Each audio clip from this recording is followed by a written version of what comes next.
Bismillahirrahmanirrahim. Assalamualaikum warahmatullahi wabarakatuh. Alhamdulillahirabbil alamin wa bihi nasta'inu ala umur dunya waddin. Wassalatu wassalamu ala rasulil karim nabiyina Muhammad wa ala alihi wa sahbihi wa man tabi'ahum bi ihsanin ila yaumiddin, amma ba'd. Ikhwani wa akhwati fi din, azanallahu wa iyyakum. Alhamdulillah, tidak ada kata yang patut kita ucapkan pertama kali selain dari bersyukur kepada Allah Subhanahu wa taala karena seluruh ketaatan-ketaatan yang telah kita lakukan hingga pada malam hari ini semua berkat hidayah dan taufik darinya. Sebagaimana salawat dan salam senantiasa kita haturkan kepada Rasulullah sallallahu alaihi wasallam beserta keluarga dan para sahabatnya serta orang-orang yang senantiasa istiqomah berada di dalam naungan sunnah beliau hingga akhir zaman nanti. Ikhwani wa akhwati fiddin, azanallahu wa yakum. Alhamdulillah, kita lanjutkan kembali pembelajaran kita di Syarah Al-Adabul Asyarah, penjelasan tentang 10 adab-adab dalam kehidupan kita sehari-hari, karya Syekh Shalih bin Abdullah Al-Utsaimin hafizahullahu ta'ala. Sebelumnya ikhwan, sebelum kita masuk ke adab berikutnya, seperti biasa kita akan memulai terlebih dahulu dengan murojaah dari pertemuan kita sebelumnya, ya. Bahwasanya pada pertemuan kemarin kita sudah bahas tentang adab minta izin, ya, adab minta izin. Itu di adab yang kedua. Kemudian di adab yang ketiga kita sudah bahas tentang adab makan, ya, adab makan.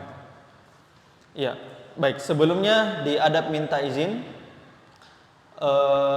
coba Abu Ammar, ada 3 waktu yang dimana seorang anak wajib minta izin untuk masuk ke ruangan orang tuanya. 3 waktu itu apa? 1. Sebelum sholat subuh, Hasan. Di siang hari. Setelah sholat isya, Ahsan, barakallahu fik, ya. Dalilnya surah An-Nur ayat berapa ikhwan? Ayat 58, ya. Surah An-Nur ayat ke 58. Dan kemarin kita sudah bahas ayatnya, ya. Ya ayyuhalladzina amanu liyasta'dzinakumul ladzina malakat aymanukum walladzina lam yablughul huluma minkum thalatha marrat. Wahai orang-orang beriman, hendaknya orang yang belum balik di antara kamu dan para budak agar dia meminta izin kepada yang dia miliki atau orang tuanya, ya, atau kerabatnya di 3 waktu, ya. Yang pertama adalah sebelum subuh, ya, min qabli salatil fajri. Yang kedua wa hina tad'una thiyabakum. Yang kedua ketika seseorang melepas bajunya pada siang hari, karena di mana waktu siang itu adalah seseorang wajar beristirahat. Maka di situ kita wajib meminta izin. Dan yang ketiga adalah wa min ba'di sholatil isya, dan setelah sholat isya, ya. Maka 3 waktu tersebut ada seseorang anak misalnya, ya, atau kerabat, ya, ingin masuk ke dalam ruangan, ya, yang kita miliki, maka dia wajib meminta izin, ya. Adapun sisanya orang lain, tetangga, maka dia harus minta izin sepanjang waktu karena dia bukan memiliki, ya, dia bukan orang rumah tersebut, ya, bukan orang rumah tersebut. Hasan, barakallahu fiik. Kemudian kita lanjut lagi di muroja di adab ketiga, ya, yaitu adab tentang makan, ya, adab tentang makan. Ya, apa bacaan sebelum dan sesudah makan? Bacaan sebelum makan dan setelah makan. Sebelum makan, bismillah. Kalau setelah makan, alhamdulillah. Dalilnya, catat dalilnya. Baik, kemarin sudah kita jelaskan dalilnya, yaitu dalil yang Nabi katakan kepada anak kecil, ya gulam samillah, wahai anak kecil, ya sebutlah nama Allah ketika makan. Wa kul biyaminik, makan dengan tangan kananmu. Wa kul mimma yalik, dan makanlah dengan apa yang ada di dekatmu.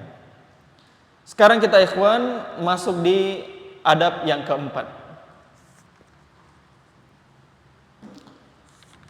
Kata penulis hafizahullah ta'ala, ar-rabi', saya kira semua punya matanya ya. Ar-rabi', adab yang keempat. Takallam bi thayyibil qawli fi khairin wakhfid sawtaka mutamahhilan fi hadithika wa ansit liman kallamaka muqbilan alaih wala tuqati'hu wala tataqaddam baina yadayil akbari bil kalami. Yang artinya, adab yang keempat, takallam bi thayyibil qawli fi khairin, berbicaralah dengan ucapan yang baik di dalam kebaikan.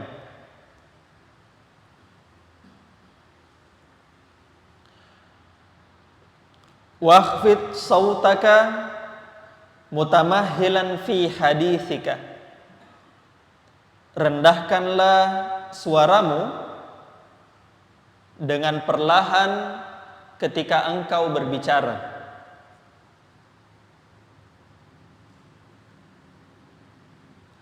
Wa ansit liman kallamaka muqbilan alaihi,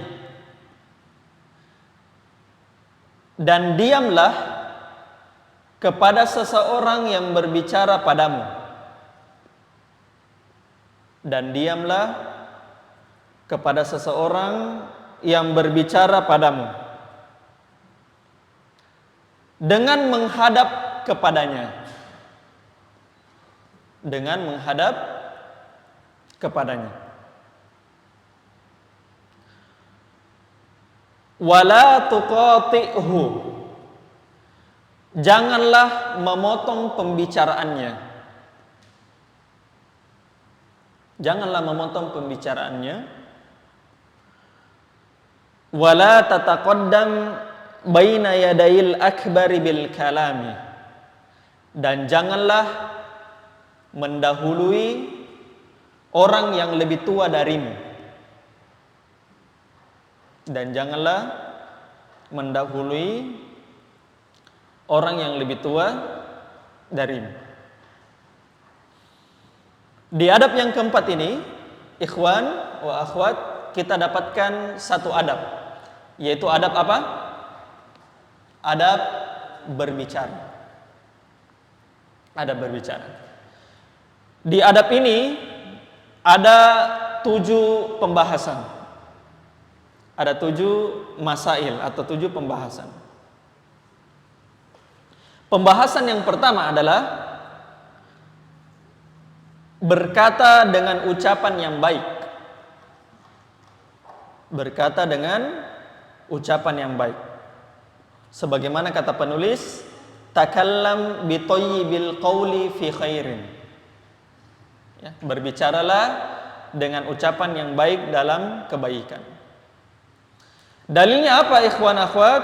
Dalilnya adalah surah Al-Ahzab ayat 70.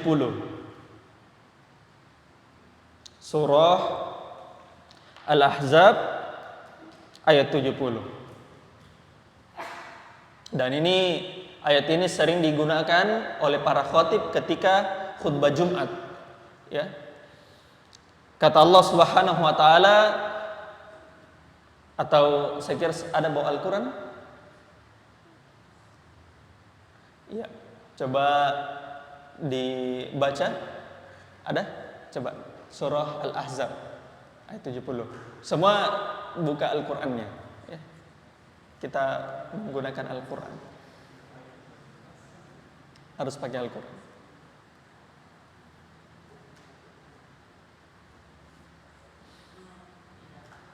Sudah dapat Abu Kilah? Iya, fadhal, silakan dibaca. Surah Al-Ahzab ayat 70.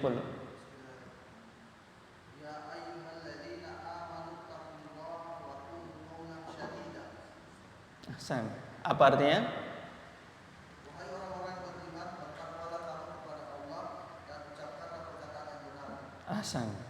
Ya ayyuhalladzina amanu taqullaha wa qulu qawlan sadida. Wahai orang-orang yang beriman, bertakwalah kepada Allah serta ucapkanlah perkataan yang benar. Itu dalil dari Al-Qur'an.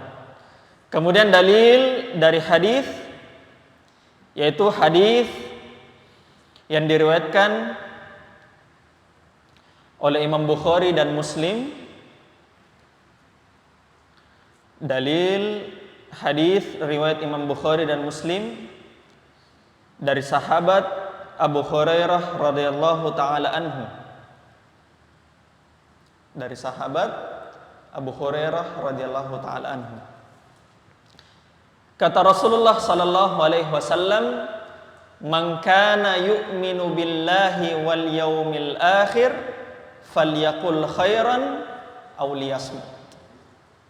Barang siapa yang beriman kepada Allah dan hari akhir, maka hendaknya lah dia mengucapkan kebaikan atau dia diam.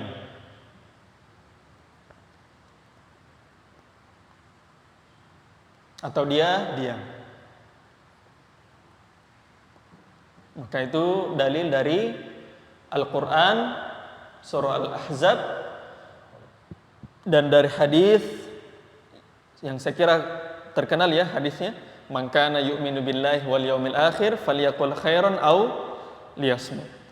Barang siapa yang beriman kepada Allah dan hari akhir, hendaknya dia berkata yang baik atau dia diam. Kemudian ikhwan wa akhwat, di dalam Al-Quran ada 8 sifat dari pembicaraan. Ya, ada 8 sifat dari pembicaraan. Ketika disebutkan qaul di dalam Al-Quran, qaul, ya, kita disuruh berkata, berucap, qaul, ada 8 sifat di dalam Al-Quran berkaitan dengan qaul. 6 sifat, ya, 6 sifat di dalam Al-Quran untuk perkataan baik. 6 sifat di dalam Al-Quran untuk perkataan baik. 1 sifat untuk perkataan yang buruk, dan 1 sifat berkaitan dengan Al-Quran, dan 1 sifat berkaitan dengan Al-Quran. Ada berapa tadi totalnya? 8. Kalau perkataan baik ada berapa? 6 tempat. Kemudian untuk perkataan buruk 1. Kemudian untuk Al-Quran 1. Kita akan coba kasihkan tempat atau 8 tempat tersebut di dalam Al-Quran. Yang pertama adalah qaulun sadid atau qaulan sadida, seperti di surah Al-Ahzab ayat 70. Qaulan sadida. Maka kita disuruh mengucapkan ucapan yang benar. Ucapan yang benar. Dalilnya adalah surah Al-Ahzab ayat 70, seperti yang dikatakan tadi. Kemudian tempat yang kedua adalah qaulun ma'ruf, ucapan yang baik. Ucapan yang baik. Dalilnya adalah surah Al-Baqarah ayat 263. Surah Al-Baqarah ayat 263. Coba dibuka lagi Abu Aqillah, surah Al-Baqarah ayat 263.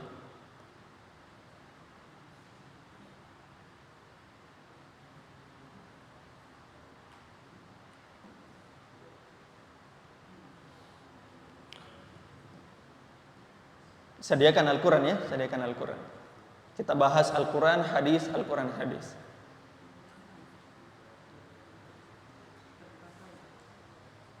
Ada yang sudah dapat? Sudah? Budiman? Iya, fadhal, silakan Budiman.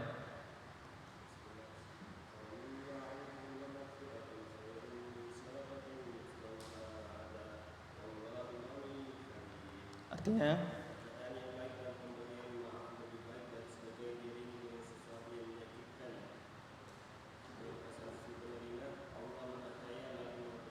qaulun ma'rufun, ucapan yang baik. Itu ucapan yang kedua di dalam Al-Quran. Kemudian ucapan yang ketiga adalah qaulan baligho. Qaulan baligho,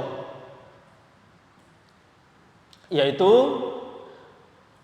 ucapan yang membekas pada jiwa. Ucapan yang membekas pada jiwa. Dalilnya adalah surah An-Nisa ayat 63. Surah An-Nisa ayat 63. Ya, silakan dibuka. Surah An-Nisa ayat 63.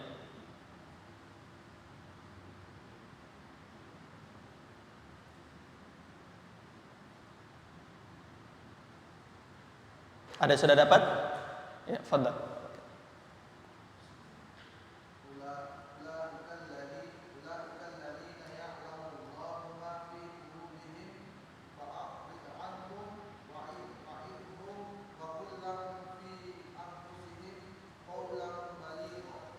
Artinya Mereka itu adalah orang-orang yang Allah mengetahui apa yang ada di dalam hatinya. Karena itu berpalinglah kamu dari mereka dan berilah mereka nasihat dan katakanlah kepada mereka perkataan yang membekas pada jiwa. ahsan, qaulan baligho, perkataan yang membekas pada jiwa. Maka ketika seseorang itu berkata, maka dia usahakan perkataannya tersebut, apalagi dia berdakwah, perkataannya tersebut membekas di hatinya orang. Gitu. Kemudian tempat keberapa sekarang? Keempat, yaitu qaulan karima. Qaulan karima, ucapan yang mulia. Ucapan yang mulia. Dalilnya adalah surah Al-Isra ayat 23. Surah Al-Isra ayat 23.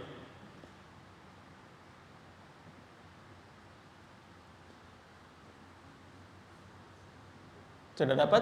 Bagaimana? Sudah? Iya, fadhal.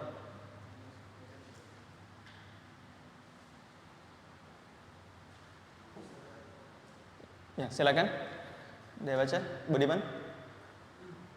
Surah Al-Isra ayat 23.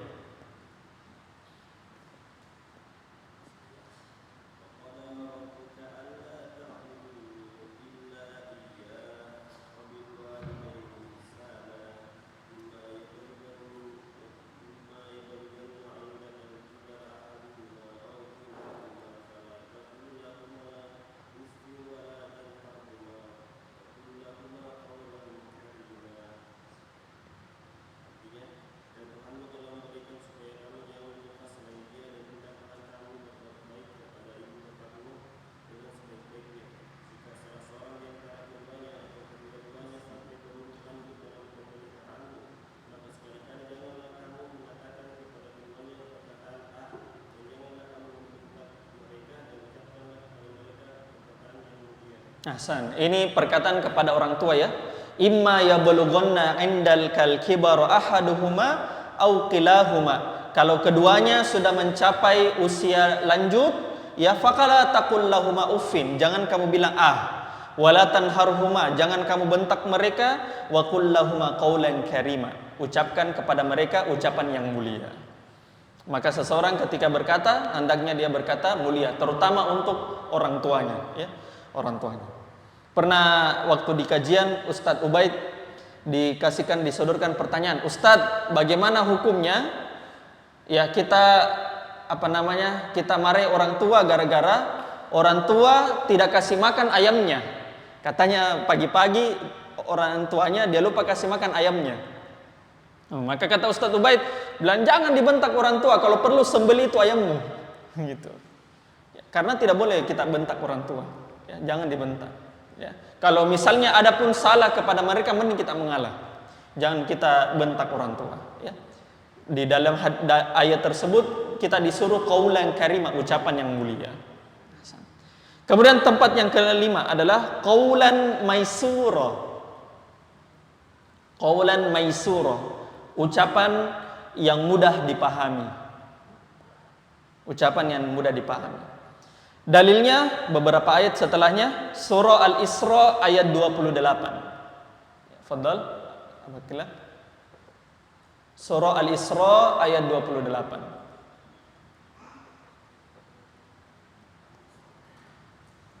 Sama tadi.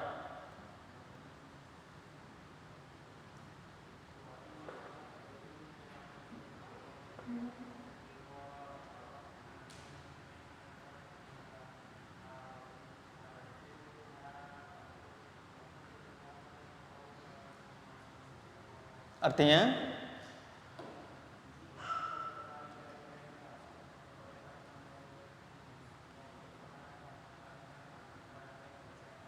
iya, jika engkau berpaling dari mereka karena mengharapkan rahmat dari Rabbmu, maka katakanlah ucapan yang mudah.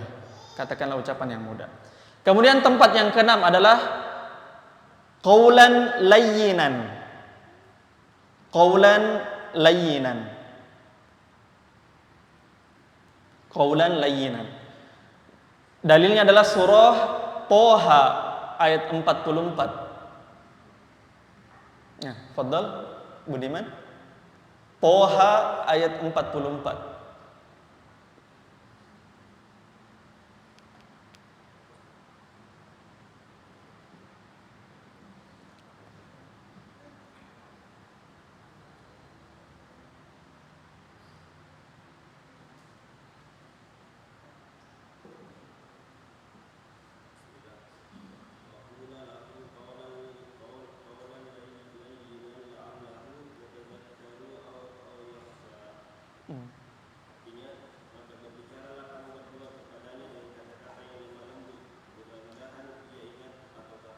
Ya, faqula lahu qaulan layyinan. Ucapkanlah kepada mereka, kalian berdua, si Musa dan Harun, ucapkanlah kalian berdua kepada Fir'aun, yaitu qaulan layyinan, ucapan yang lemah lembut.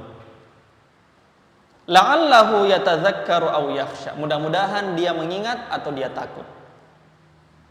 Maka ini dalil tentang qaulan layyinan, ucapan yang lemah lembut. Itu 6 tempat di dalam Al-Quran, ikhwan, adalah ucapan yang baik.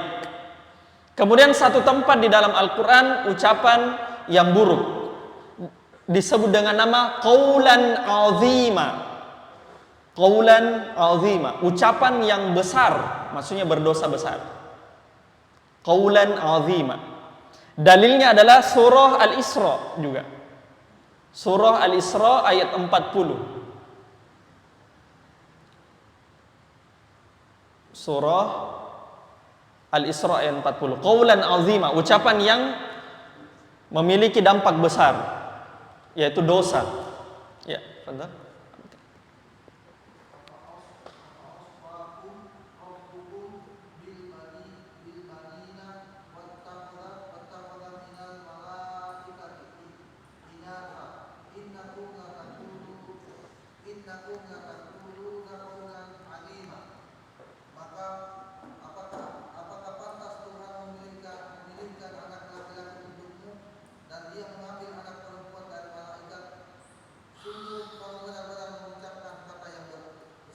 Ya, ini fitnah besar ya, tuduhan besar kepada Allah bahwasanya Allah itu mengambil anak laki-laki. Ya. Dan Allah mengambil anak perempuan dari kalangan malaikat. Ya, maka kata Allah, innakum lataquluna qaulan azima. Kalian benar-benar mengucapkan perkataan yang besar dosanya.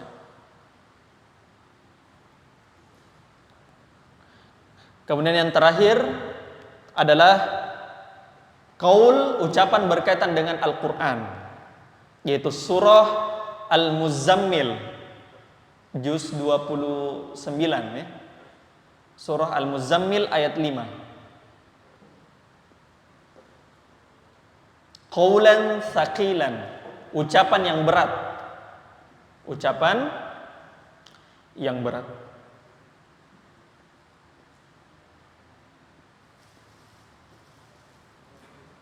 Ya, fadhal. Sudah dapat, Bu Deman? Silakan. Ayat 5, surah Al-Muzammil ayat 5.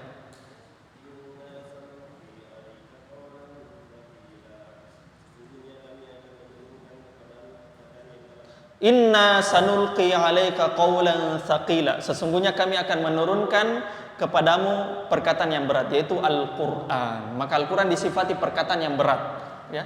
Perkataan yang berat. Selesai pembahasan kita di masail yang pertama. Kemudian masail yang kedua adalah merendahkan suara ketika berucap. Merendahkan suara ketika berucap. Dalilnya adalah surah Asy-Syu'ara. Wah, lagi viral sekarang surah Asy-Syu'ara, ya. Surah Asy-Syu'ara ayat 215. Ya, silakan. Surah Asy-Syu'ara ayat 215, merendahkan suara ketika berucap. Ya, fadhal.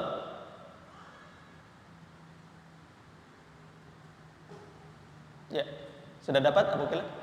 Ya.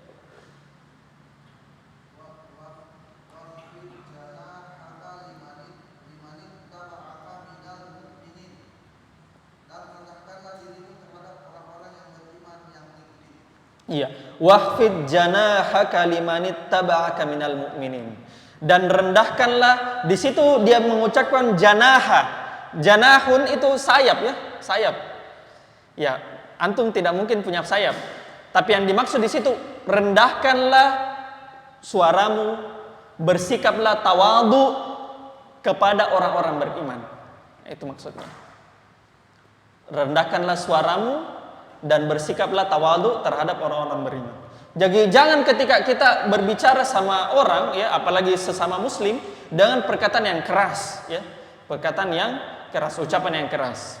Tapi sekali lagi ikhwan, ya, para ulama mengatakan kullu maqal makan. Setiap ucapan ada tempatnya. Wa kullu makan maqal. Setiap tempat ada ucapannya. Jadi tidak selamanya kita berucap dengan suara rendah terus, tidak. Ya, ada tempat-tempat di mana kita mengucapkan suara tinggi misalnya, ya. Suara tinggi, maka itu setiap tempat ada ucapannya. Tapi pada dasarnya ketika kita berbicara, maka kita rendahkan suara kita kepada orang beriman. Kemudian masail yang ketiga, masalah yang berikutnya adalah berbicara secara perlahan. Berbicara secara perlahan. Sebagaimana kata penulis, mutamahilan fi haditsika. Dengan cara perlahan di dalam berbicara. At-tamahul, ikhwan, at-tamahul, ya, disebutkan oleh Syekh Shalih Al-Utsaimin. At-tamahul itu artinya at-ta'anni wa tu'addah, yaitu bertahap. Ketika kita berbicara hendaknya kita bertahap. Ya. Fayukhriju kalamahu syai'an fa syai'an. Maka dia ucapkan perkataannya pelan-pelan, satu persatu. Gitu. Jangan sampai ketika dia berbicara, belum selesai kalimatnya, dia sudah berpindah ke yang lain, orang-orang belum mengerti. Nah, jangan. Ya. Maka dia harus ucapkan perkataannya dengan jelas, satu persatu, bertahap. Dalilnya adalah hadis yang diriwayatkan oleh Abu Daud. Hadis yang diriwayatkan oleh Abu Daud dari Aisyah radhiyallahu taala anha.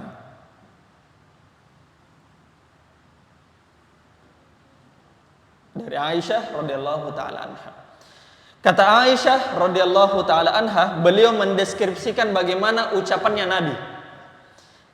Kana kalamu Rasulillah sallallahu alaihi wasallam kalaman faslan yafhamuhu kullu man yasma'u.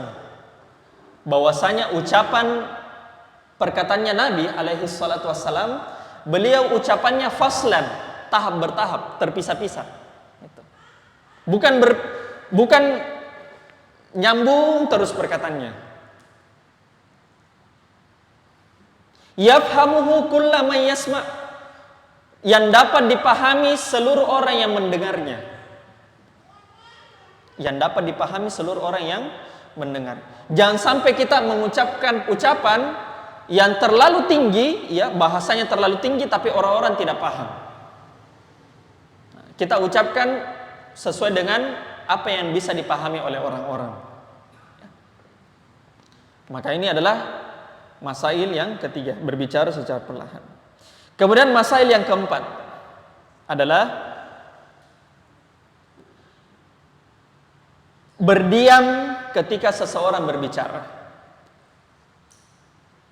Berdiam ketika seseorang berbicara. Sebagaimana kata penulis, wa ansit liman kallamaka muqbilan alaih. Dan diamlah kepada orang-orang yang berbicara kepadamu. Dalilnya adalah hadis yang diriwayatkan oleh Abu Daud. Dalil hadis yang diriwayatkan oleh Abu Daud dari sahabat Anas bin Malik radhiyallahu taala anhu. Anas bin Malik radhiyallahu taala anhu. Anas bin Malik menceritakan bagaimana Nabi alaihi salatu wassalam ketika beliau mendengarkan orang. Kata Anas bin Malik, "Ma ra'aitu rajulan iltaqama udhuna Rasulillah sallallahu alaihi wasallam fayunahhi ra'sahu." Saya tidak pernah melihat, kata Anas bin Malik, ikhwan, ada laki-laki yang berbisik kepada Rasul sallallahu alaihi wasallam, ya. Jadi laki-laki, ada seorang laki-laki berbisik kepada Nabi, maka Nabi fayunahhi ra'sahu, Nabi juga dia geser, dia dekatkan kepalanya kepada orang yang membisikinya. Gitu. Bukan ketika dia berbicara dia menjauh, enggak. Tapi ketika ada seseorang berbisik kepada Nabi, maka Nabi juga mendengarkan dengan baik. Dengan cara beliau mendekatkan kepalanya. Beliau mendekatkan kepalanya. Sampai kata Anas bin Malik, hatta yakuna ar-rajulu huwallazi yunahhi ra'sahu. Sampai orang-orang yang membisikinya tadi, ya, Nabi selalu mendekatkan kepalanya tersebut sampai orang yang membisikinya tadi menjauhkan kepalanya. Artinya sudah selesai bisikannya. Artinya Nabi alaihi salatu wassalam ketika mendengar seseorang, dia perhatikan baik-baik sampainya orang tersebut selesai berbicara, gitu. Nanti orang tersebut selesai berbicara, baru Nabi lepaskan telinganya, begitu. Maka itu dalilnya bahwasanya Nabi sangat luar biasa ketika mendengar seseorang.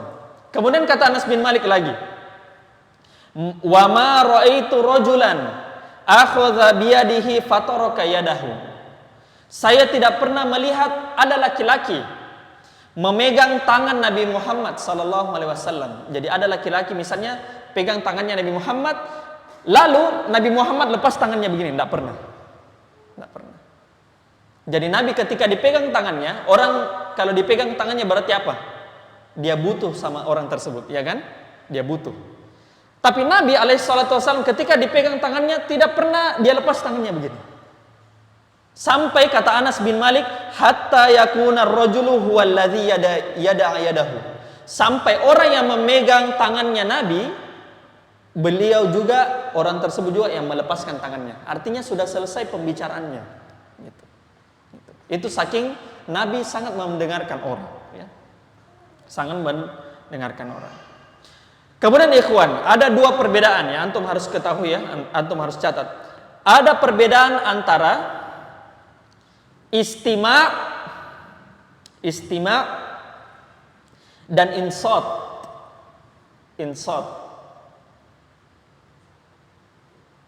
Istima dan al-insot, kata penulis ya. Istima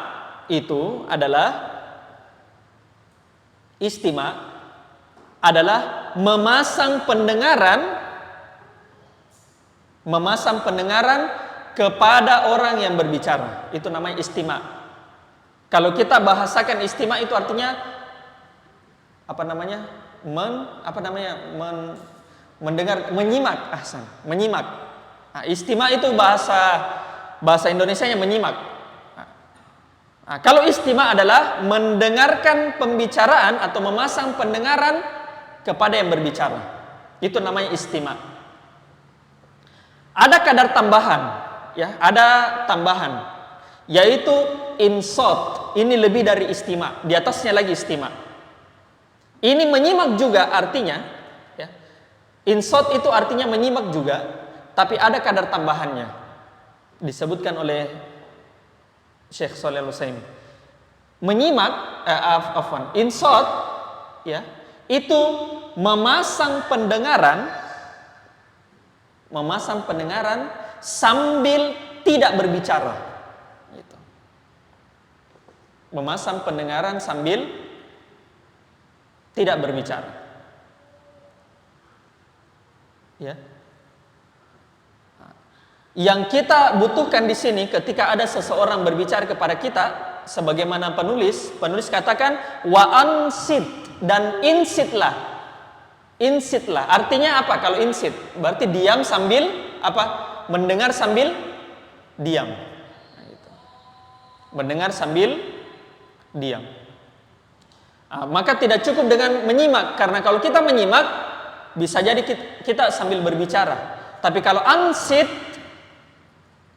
adalah memasang pendengaran sambil dengan berdiam, ya, sambil dengan berdiam.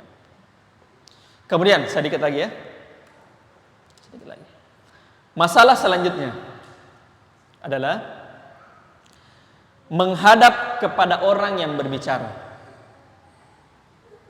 Menghadap kepada orang yang berbicara. Maka ini kadang-kadang kita lalaikan ya, ikhwan. Kadang-kadang kalau ada orang berbicara di depannya kita, ya kita tidak menghadap sama itu orang. Maka salah satu adab yang mulia itu adalah kita iqbal, menghadap sama itu orang. Ya. Dalilnya adalah hadis yang diriwayatkan oleh An-Nasa'i. Dalil yang diriwayatkan oleh Imam An-Nasa'i dan Imam Ahmad dari sahabat Abdullah bin Abbas. Dari sahabat Abdullah bin Abbas. Kata Abdullah bin Abbas, ya, anna Rasulullah sallallahu alaihi wasallam ittakhadha khatiman. Bahwasanya Nabi alaihi salatu wasallam, ikhwan, antum perhatikan bagaimana Nabi alaihi salatu wasallam saking dia menghadap sama orang yang diajak bicara. Kata Abdullah bin Abbas bahwasanya Rasulullah sallallahu alaihi wasallam memiliki cincin. Fala bisahu, beliau memasang cincin tersebut. Ya. Mungkin karena cincin tersebut yang dipegang oleh Nabi, yang dipasang sama Nabi, mungkin cantik dilihat, sampai-sampai Nabi alaihi salatu wassalam terlalu fokus sama cincinnya. Gitu. Terlalu fokus sama cincinnya tersebut. Maka kata Nabi alaihi salatu wassalam, syaghalani hadza ankum mundzul yaum. Kata Nabi alaihi salatu wassalam, cincin ini melalaikan aku dari kalian sejak 1 harian ini. Saking cantiknya mungkin cincinnya ya. Mungkin karena sering dilihat. Mungkin kalau misalnya kita HP baru misalnya, selalu dilihat setiap hari. Sampai-sampai tidak diperhatikan orang di sekitarnya. Maka kata Nabi, syagolani hadza ankum munzul yaum. Cincin ini sudah melalaikan saya dari melihat kalian sejak 1 hari ini. Ilaihi nazratun wa ilaikum nazratun. Kadang-kadang saya lihat cincin ini, kadang-kadang saya lihat kalian. Maka apa kata Abdullah bin Abbas? Thumma alqahu. Kemudian Nabi alaihi salatu wassalam melepaskan cincinnya, kemudian beliau melemparnya. Insyaallah. Jadi itu adabnya Nabi ya. Ketika ada seseorang berbicara, maka beliau ini dia utamakan orang yang berbicara di hadapannya ketimbang barang-barang yang ada di sekelilingnya. Kadang-kadang kita lalai juga begitu ya. Kadang-kadang kita lalai. Mungkin kita simak lihat HP, kemudian kita tidak perhatikan orang yang berbicara di depan kita. Maka ini termasuk adab untuk kita berhadapan kepadanya. Kemudian masail ke-6. Masail yang ke-6 adalah tidak memotong pembicaraan.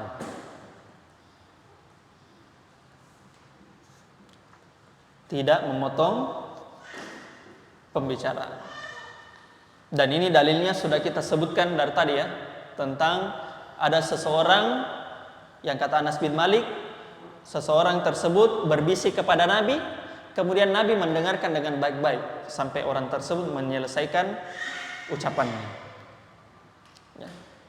Kemudian masalah yang terakhir adalah masalah ke-7, tidak mendahului orang yang lebih tua di dalam berbicara. Tidak mendahului orang yang lebih tua di dalam berbicara. Dalilnya adalah hadis yang diriwayatkan oleh Imam Muslim. Hadis yang diriwayatkan oleh Imam Muslim dari sahabat Sahal bin Abi Khosmah. Sahal bin Abi Khosmah. Kha sa mim to. Khosmah. Kha sa mim to. Sahal bin Abi Khosmah. Kha sa mim to. Ya. Diceritakan ya bahwasanya ada seorang sahabat kecil ya, anak kecil ya, sahabat yang kecil, ketika seseorang berkumpul ya, sahabat kecil tersebut namanya Abdurrahman ya. Abdurrahman ini meninggal saudaranya. Kemudian ketika Nabi alaihi salatu wassalam berkumpul dengan para sahabat, kemudian Abdurrahman ini langsung bercerita, padahal di sana banyak orang-orang yang lebih tua. Makanya kata Nabi alaihi salatu wassalam, kabbiril kubro, kabbiril kubro, kata Nabi, dahulukan yang lebih tua, dahulukan yang lebih tua. Gitu. Makanya ketika ada seseorang, kita berada di majelis ilmu, maka atau kita berada di majelis kumpul-kumpul begitu, ketika ada pembicaraan, dahulukan yang mana yang lebih tua, ya, al kubro. Akan tetapi ikhwan, penafsiran Al-Kubro di sini ada dua. Ya. Al-Kubro itu memiliki penafsiran dua. Satu, Al-Kubro, ya Al-Kabir, yaitu dalam masalah kepemimpinan atau ilmu dan selainnya. Yaitu Al-Kabir dalam masalah kedudukan. Al-Kabir di dalam masalah kedudukan. Baik dia seorang pejabat ataupun dia memiliki ilmu, ulama, ataupun orang-orang yang memiliki kedudukan tinggi. Jadi kabir itu bermakna dua. Satu, dia kabir di dalam kedudukan. Oleh karenanya ketika ada pemimpin yang berbicara ataupun ulama yang berbicara, maka kita dahulukan mereka ketimbang kita yang merupakan rakyat biasa. Itu kabir yang pertama. Dan yang terakhir, kabir yang kedua adalah kabir di dalam masalah usia, umur. Kubru a'marin, ya, kata Syekh Shalih Al-Utsaimin. Kabir di dalam usia. Ya, maka ketika ada orang lebih tua usianya, maka kita dahulukan di dalam berbicara ketimbang yang lain. Ya, jangan anak-anak yang berbicara, ya, atau anak muda yang berbicara, mending yang lebih tua berbicara. Contoh misalnya di sini di Darussunnah misalnya, ada yang misalnya ketua yayasan misalnya, ketua yayasan. Maka kita dahulukan dia yang berbicara duluan. Atau dia memiliki ilmu, ustadz misalnya, Ustadz Hasbullah. Maka kita dahulukan beliau yang memiliki ilmu, ya. Jangan sampai kita yang duluan berbicara. Maka kita dahulukan mereka di dalam berbicara dibandingkan yang lain. Insyaallah taala kita akan lanjutkan kembali pembahasan kita selesai salat Isya bismillah taala. Subhanakallahumma bihamdik asyhadu an la ilaha illa anta astaghfiruka wa atubu ilaik. Assalamualaikum warahmatullahi wabarakatuh. Bismillahirrahmanirrahim. Assalamualaikum warahmatullahi wabarakatuh. Alhamdulillahirabbil alamin wassalatu wassalamu ala Rasulillah wa ala alihi wa sahbihi wa man tabi'ahum bi ihsanin ila yaumiddin. Amma ba'du. Ikhwani wa akhwati fiddin, azanallahu wa iyyakum. Alhamdulillah kita lanjutkan kembali pelajaran kita di Syarah Al-Adabul Asyarah. Dan sebelum kita masuk di adab kelima, ini poin penting ya, kenapa bisa saya suruh catat antum? Karena seperti di Khulasah kemarin, itu di akhirnya ada ujian. Maka di Syarah Al-Adabul Asyarah juga ada ujian, ya. Jadi makanya supaya antum bisa lebih mudah dalam murojaah, makanya kita catat ya, kita catat. Dan ini juga memudahkan antum nanti supaya kalau antum mau dapatkan lagi masalah, ada poin-poinnya di situ yang sudah kita sebutkan. Jadi makanya kita catat, karena kalau antum baca syarahnya ini itu tidak ada dalilnya ya, tidak disebutkan dalilnya. Jadi antum lihat matannya itu tidak ada juga dalilnya. Jadi antum jangan kira bahwasanya ucapannya ulama itu ya itu tidak ada dalilnya ya. Bukan tidak ada dalilnya, cuma kita yang belum tahu dalilnya apa. Makanya di syarah ini kita berikan juga dalilnya ya. Kita berikan juga dalilnya. Baik, sebelum masuk adab 5, ikhwan, ada terlewat tadi di masail yang masail yang kelima. Apa masail yang kelima? Menghadap kepada orang yang berbicara. Untuk masalah yang kelima, menghadap kepada orang yang berbicara, ya, Syekh menjelaskan menghadap itu ada dua bentuk, ya. Menghadap itu ada dua bentuk.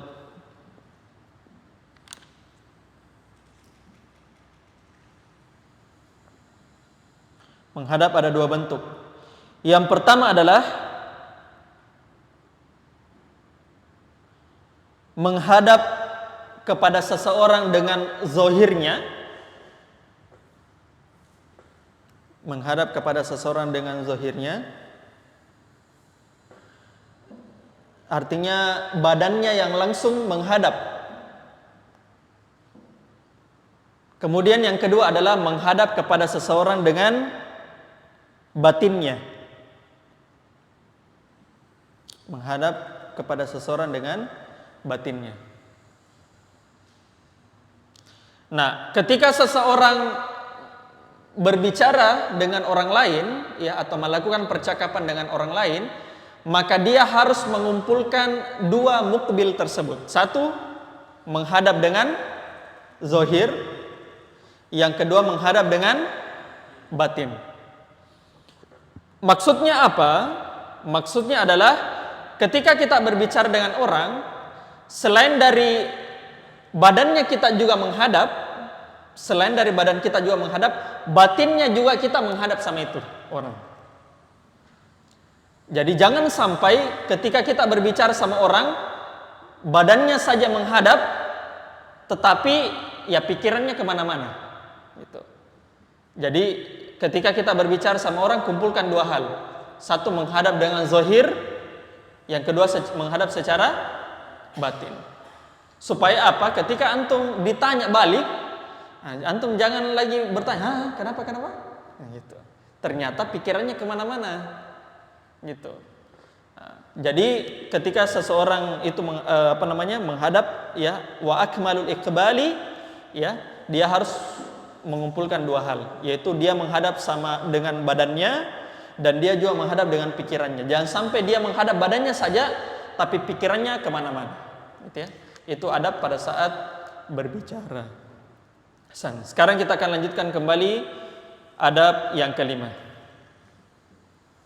Kata penulis hafizahullahu ta'ala, idza ataita madja'aka atau idza ataita madji'aka fatawadda wa nam ala shiqqikal ayman watlu ayatal kursi marratan wajma kaffaika waqra fihima suratal ikhlasi wal mu'awwidhatain wamfuth fihima wamsah bihima mastata'ta min jasadik taf'alu dzalika thalathan. Kata penulis di adab yang kelima, idza ataita madji'aka fatawadda, apabila engkau ingin mendatangi tempat tidurmu maka berwudulah. Apabila engkau ingin mendatangi tempat tidurmu maka berwudulah. Wanam ala syikkikal aiman, lalu tidurlah pada sebelah kanan badanmu. Lalu tidurlah pada sebelah kanan badanmu. Watlu ayatal kursi marratan, kemudian bacalah ayat kursi satu kali. Bacalah ayat kursi satu kali. Waqra fihima suratal ikhlasi wal mu'awwidhatain, bacakanlah padanya surah Al-Ikhlas, wajma kaffaika, kumpulkanlah kedua tanganmu. Kumpulkanlah kedua tanganmu. Waqra fihima suratal ikhlasi wal mu'awwidhatain, kemudian bacakanlah pada kedua telapak tanganmu surah Al-Ikhlas dan Al-Mu'awwidhatain. Al-Mu'awwidhatain artinya dua surah berlindung, ya. Qul a'udzu birabbil falaq dan Qul a'udzu birabbin nas. Atau kalau kita katakan 3 qul, ya, 3 qul. Wamfus fihima, kemudian tiupkan padanya. Tiupkan pada telapak tangan tersebut. Wamsah bihima mastata'ta min jasadika, kemudian usapkanlah dengan kedua telapak tanganmu tersebut ke badanmu yang kamu mampu. Usapkanlah dengan telapak tanganmu tersebut ke badanmu yang kamu mampu. Taf'alu dzalika thalathan, lalu kamu mengulanginya sebanyak 3 kali. Lalu kamu mengulanginya sebanyak 3 kali.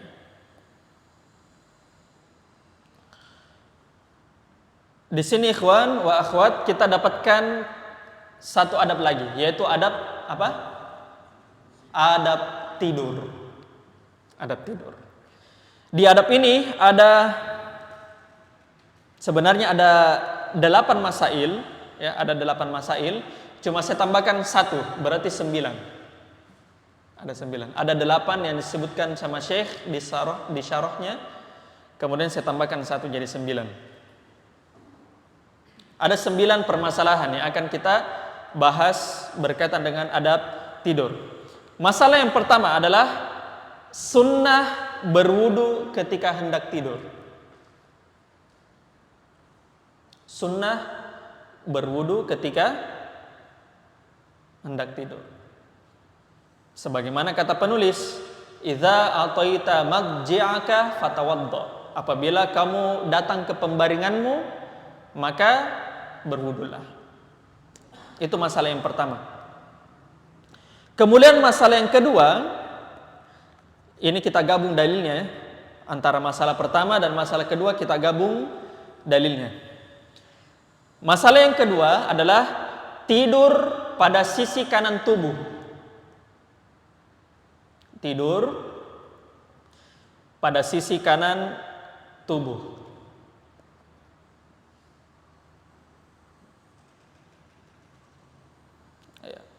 Jadi ketika kita hendak tidur, maka kita tidur di sisi kanannya kita, ya, sisi kanan.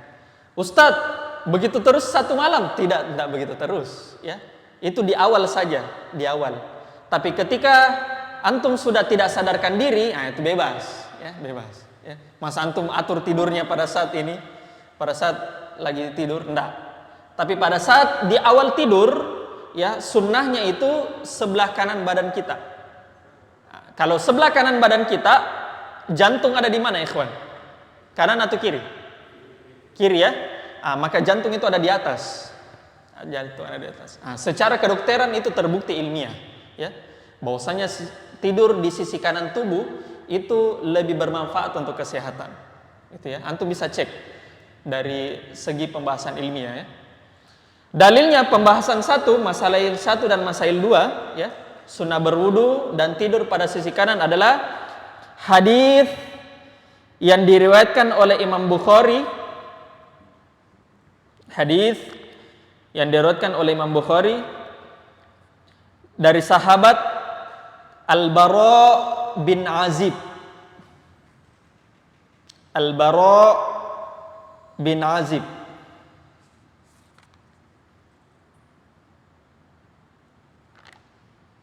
Al-Bara bin Azib. Rasulullah sallallahu alaihi wasallam mengatakan, "Idza ataita madja'aka fatawaddo." Apabila engkau ingin datang kepada tempat tidurmu, maksudnya madja, ya, madja itu ikhwan, kalau orang Arab bilang madja, ya, beliau sebutkan di syarahnya ya. Madja itu orang Arab bilang tempat tidur khusus untuk tidur malam. Itu namanya madja. Ya, madja atau madji'.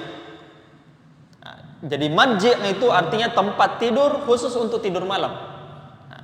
Karena orang Arab asalnya tidurnya di waktu malam cuma satu tempat tidurnya, nah, yang disebut dengan nama al-madja'. Sedangkan ketika mereka tidur siang, orang Arab, mereka bebas mau tidur dimanapun karena karena kerja dan seterusnya. Tapi ketika mereka ingin tidur malam, mereka itlaqkan ya kata madja' ke satu tempat tidurnya, itu namanya. Nah, makanya madja itu artinya khusus untuk tidur malam. Kata Nabi, "Idza ataita madja'aka fatawaddo wudu'aka lis-shalah." Apabila engkau datang ke pembaringanmu, maka berwudulah sebagaimana wudumu untuk salat. Summa attaji' ala shiqqikal aiman. Summa taji' ala shiqqikal aiman, kata Nabi. Kemudian baringlah di sebelah kanan tubuhmu. Kemudian baringlah di sebelah kanan tubuhmu. Nah, itu dalilnya ya. Kemudian kita lanjut lagi. Masalah yang ketiga adalah membaca ayat kursi. Membaca ayat kursi. Sebagaimana kata penulis, "Watlu ayatal kursi marratan." Bacalah ayat kursi sebanyak 1 kali. Ya. Ya. Dalilnya adalah hadis yang diriwayatkan oleh Imam Bukhari dari sahabat Abu Hurairah radhiyallahu taala anhu.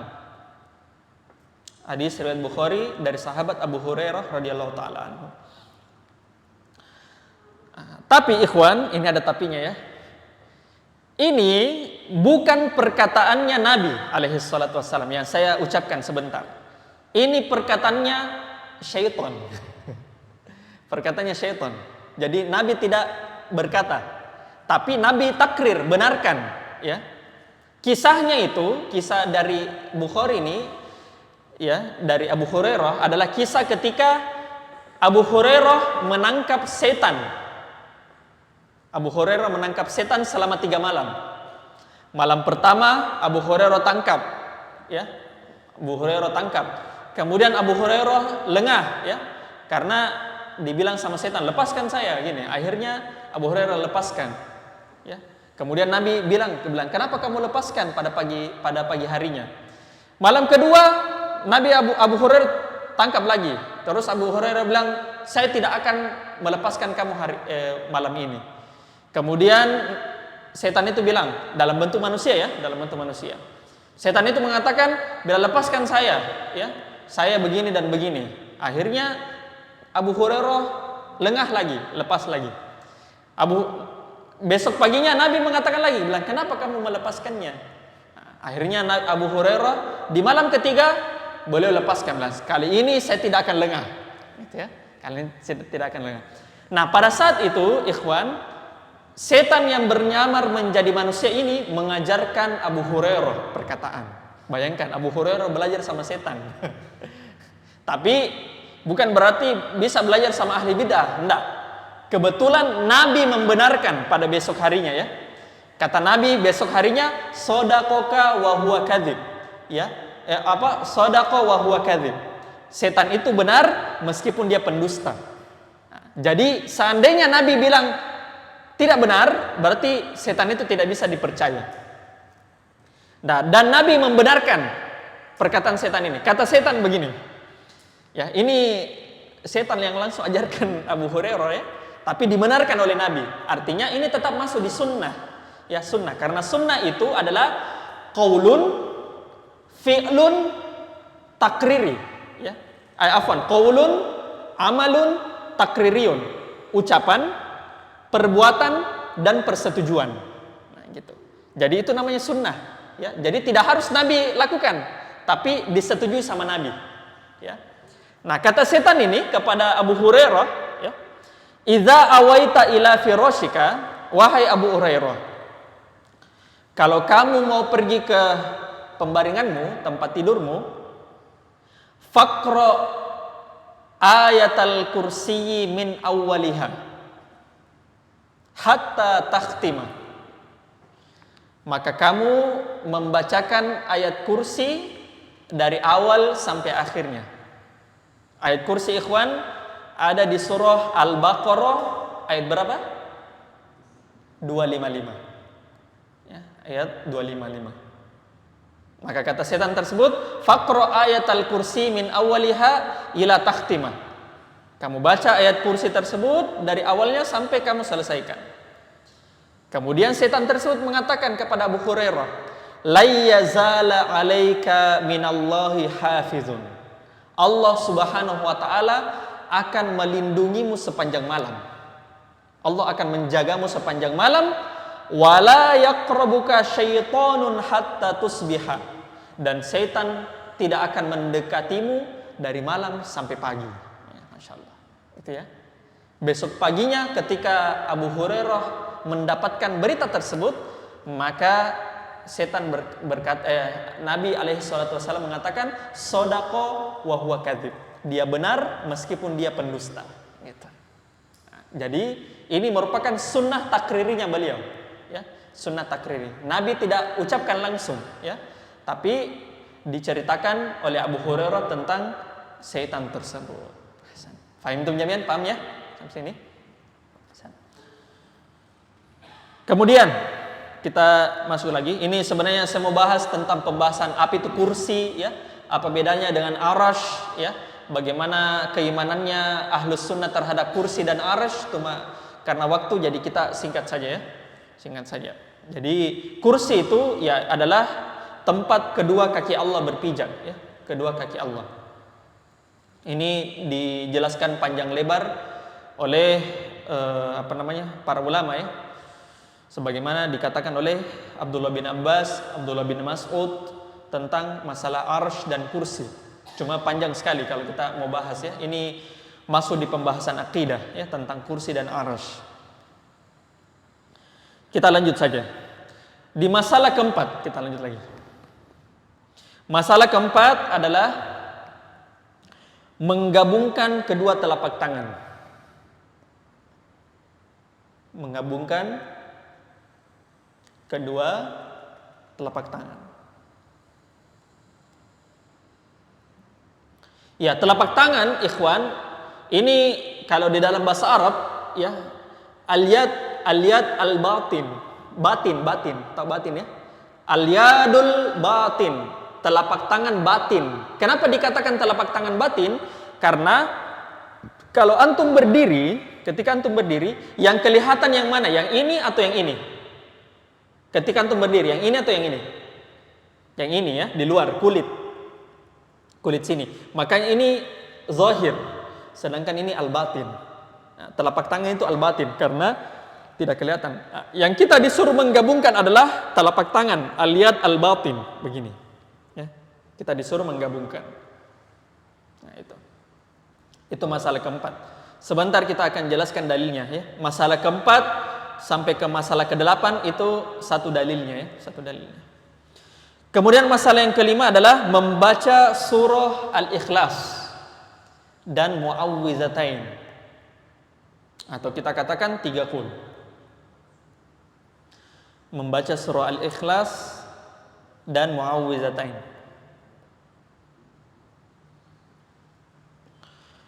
Kemudian masalah yang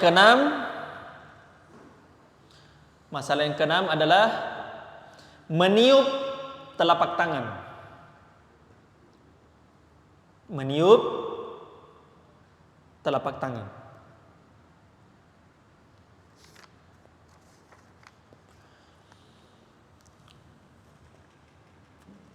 Ya. Kemudian syarahnya di sini beliau katakan ya, Syekh Husain mengatakan wan nafsu ya, wan nafsu meniup adalah nafkhun ma riqin latifatin, yaitu nafshun ya, meniup dengan udara yang lembut ya, udara yang lembut begitu ya, udara yang lembut. Fayakunul hawa'u mundafi'u minal fammi mashuban, maka udara yang keluar dari mulut itu halus ya, halus ya. Jadi ketika orang meniup itu dengan yang halus, tidak perlu dikasih keras tiupannya ya, apalagi sambil kasih keluar bebeknya, jangan ya, pelan-pelan saja. Kemudian masalah yang ketujuh adalah mengusap ke badan ya, mengusap telapak tangan ke badan, mengusap telapak tangan ke badan semampunya. Mengusap telapak tangan ke badan semampunya. Jadi setelah kita membaca surah Al-Ikhlas, kemudian Mu'awwizatain atau 3 qul, kemudian kita tiup ya, misalnya ya, kita tiup begitu. Kemudian kita usap ke seluruh badan, tapi semampunya. Ya, yang dikatakan semampunya itu kata Syekh adalah ya yang apa yang bisa dijangkau oleh badan. Adapun kaki ke bawah itu kan tidak bisa dijangkau. Nah, jadi tidak perlu. Nah, jadi katanya Syekh itu cukup saja dengan apa yang bisa dijangkau dengan ini. Tidak boleh takalluf kata Syekh ya. Tidak boleh. Yang apa yang bisa dijangkau saja begini. Gitu ya. Kemudian lanjut lagi masalah ke-8, mengulang sebanyak 3 kali.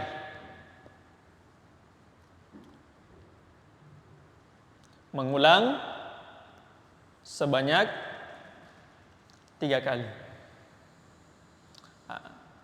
Maka ini bisa kita praktekkan ya. Coba antum angkat tangannya ya. Coba gabungkan. Ya, coba gabungkan. Kemudian setelah antum membaca 3 qul, kemudian tiup, coba tiup. Kemudian tiup, kemudian usapkan ke seluruh tubuh. Usapkan ke seluruh tubuh. Itu namanya satu kali pengerjaan ya, satu kali pengerjaan. Jadi urutannya itu adalah baca, kemudian tiup, kemudian mengusap 1 kali, kemudian kumpul lagi, baca, tiup, usap lagi 2 kali, kemudian kumpul, baca, tiup 3 kali. Gitu ya. Maka itu caranya kata penulis ya. Jadi kata penulis di situ fataqra'u summa tanfusu summa tamsahu fahazihi wahidatun summa taqra'u summa tanfusu summa tamsahu fahazihi saniyatun summa taqra'u summa tanfusu summa tamsahu fahazihi salisatun. Ya. Jadi kumpul, baca, tiup, usap. Gitu ya. Itu sebanyak 3 kali. Itu 4 masalah ya, 4, 5, 6, 7, 8 ya, 5 masalah dalilnya. Jadi dalil dari masalah 4 sampai masalah ke-8 dalilnya adalah hadis yang diriwayatkan oleh Bukhari. Hadis yang diriwayatkan oleh Imam Bukhari dari ibunda Aisyah radhiyallahu taala anha. Dari ibunda Aisyah radhiyallahu taala anha. Kata Aisyah radhiyallahu taala anha, beliau menjelaskan kebiasaan Nabi sebelum tidur. Ya, annan nabiyya sallallahu alaihi wasallam kana idza awa firashihi kulla lailatin jama'a kaffaihi. Bahwasanya Nabi alaihi salatu wassalam ketika berniat ke tempat tidurnya kulla lailatin, Masya Allah, beliau bilang kulla lailah, setiap malam gitu ya. Berarti ini sunnahnya sangat ditekankan ya, sangat ditekankan. Maka kata beliau jama'a kaffaihi, beliau mengumpulkan 2 tangannya. Tsumma nafasa fihima, kemudian beliau meniup pada 2 telapak tangan tersebut. Faqara'a fihima qul huwallahu ahad wa qul a'udzu birabbil falaq wa qul a'udzu birabbin nas. Kemudian beliau membaca qul huwallahu ahad, qul a'udzu birabbil falaq, qul a'udzu birabbin nas, 3 qul. Tsumma yamsahu bihima mastata'a min jasadihi. Kemudian beliau mengusapkan apa yang beliau mampu di badannya ya. Jadi apa yang beliau mampu, artinya sampai kaki tidak perlu ya, itu namanya takalluf. Kata beliau yabda'u bihima. Perhatikan ini mulai dari mana? Aisyah bilang ya, yabda'u bihima ala ra'sihi. Beliau mulai dari kepalanya. Wa wajhihi, kemudian mukanya. Kemudian wama aqbala min jasadi, kemudian bagian depan badan ya, wama aqbala min jasadi. Jadi beliau mulai dari kepala, muka, kemudian badan. Yaf'alu dzalika thalatha marrat, kemudian beliau lakukan sebanyak 3 kali. Maka ini sunnah ketika kita ingin tidur ya, Selesai masalah yang ke-8. Kemudian masalah terakhir yang saya tambahkan adalah sunnah mengibas tempat tidur. Sunnah mengibas tempat tidur. Mengibas itu apa ya? Menepuk apa? Menepuk ya, menepuk. Sunnah menepuk atau mengibas tempat tidur 3 kali. 3 kali. Jadi ketika kita ingin tidur, maka kita disunnahkan untuk mengibas atau menepuk tempat tidur sebanyak 3 kali. 3 kali. Dalilnya adalah hadis yang diriwayatkan oleh Imam Bukhari dan Muslim Hadis riwayat Bukhari dan Muslim dari Abu Hurairah radhiyallahu taala anhu. Dari Abu Hurairah radhiyallahu taala anhu. Kata Rasulullah sallallahu alaihi wasallam, "Idza awa ahadukum ila firashihi falyanfudhu firashahu bidakhilati izarihi." Apabila salah seorang kalian ingin ke tempat tidurnya atau mau tidur, maka hendaknya dia kibaskan tempat tidurnya tersebut dengan ujung kainnya. Dengan ujung kain, maksudnya ujung kain sarungnya. Dia dapatkan sarung, dia kibaskan begitu. Atau dia punya selimut, dia kibaskan. Dia kibaskan. Fa innahu la yadri ma khalafah alaih. Sebab dia tidak tahu apa yang mengotori ranjangnya sebelum dia datang, gitu ya. Maka ketika seseorang tidur, hendaknya dia menggunakan dia kibaskan hal tersebut, ya. Jadi pada saat tidur, kita tidur dengan berwudu dulu, kemudian kita sebelah kanan, ya, tidur dengan sebelah kanan, kemudian kita membaca doa, ya. Ini doanya bisa antum baca sebelum baring, doanya tadi, ya, atau 3 qul tadi sebelum baring, dan sebelum baring juga antum kibaskan. Setelah itu tidur ke sebelah kanan, ya.